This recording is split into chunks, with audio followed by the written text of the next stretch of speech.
5 seconds to go.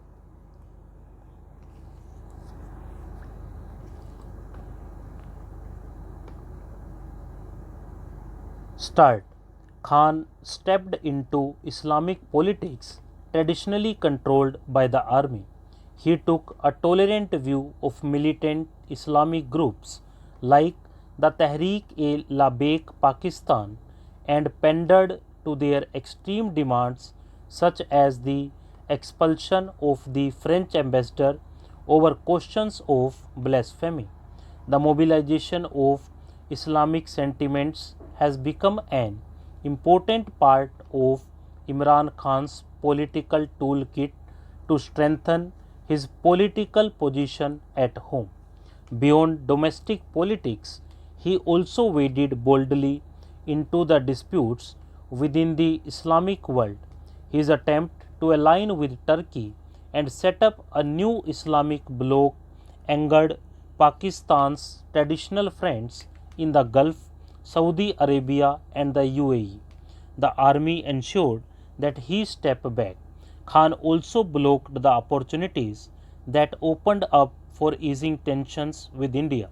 In February 2021, the army negotiated a ceasefire with India, and Bajwa opened the door for a modest agenda of confidence building with India, including on trade.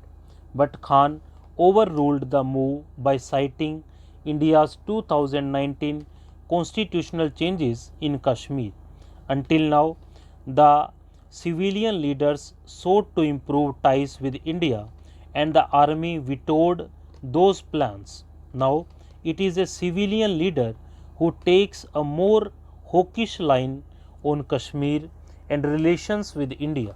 Although he has often viciously attacked Prime Minister Narendra Modi and the RSS, Khan has also praised India's independent foreign policy.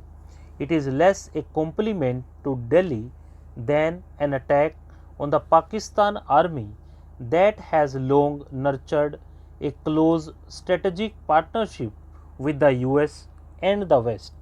Well before he became the PM, Khan often criticized Rawalpindi's alliance with Washington and its decision to fight American wars in the region at great cost to Pakistan.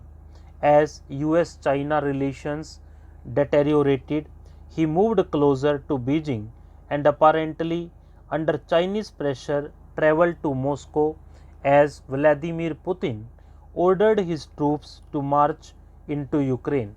Last week, Bajwa publicly distanced himself from Khan and criticized the Russia invasion of Afghanistan and underlined the traditionally close ties to the US and Europe.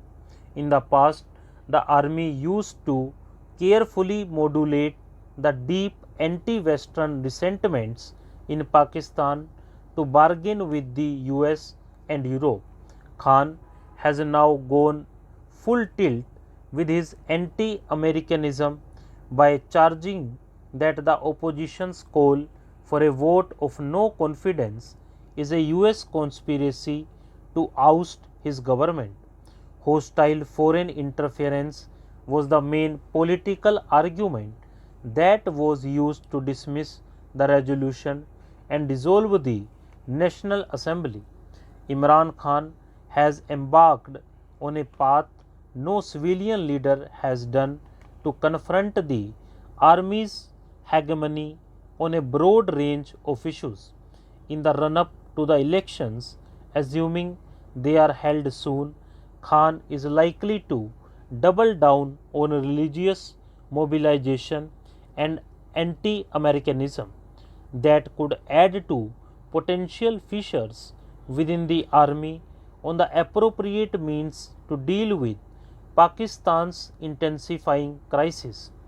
Based on form, Khan does not have much of a chance against the army, but the pitch is uneven, the ball has been tampered with, and the weather is heavily overcast.